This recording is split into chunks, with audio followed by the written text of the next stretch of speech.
ねえシールを貼ってるの？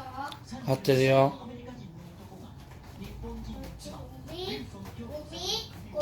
ゴミだよ。うん。セブンイレブンの店員さん。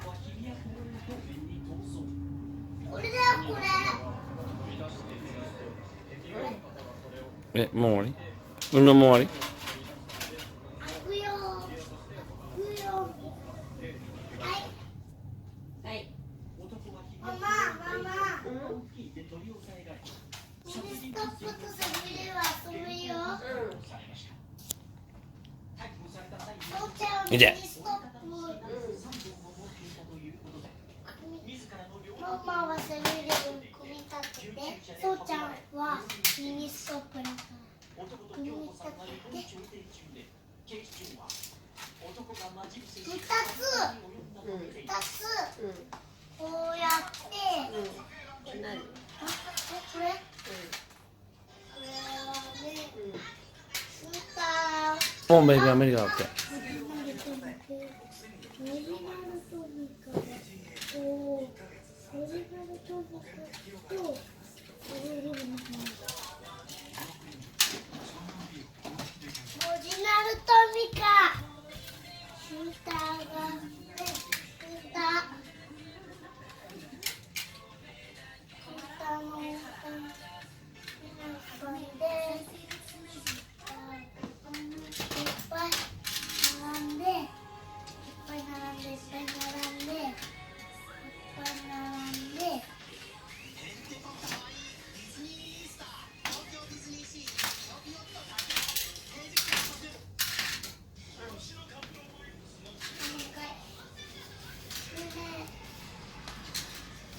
もうちろん出かけない。どかない？いつもずっといる？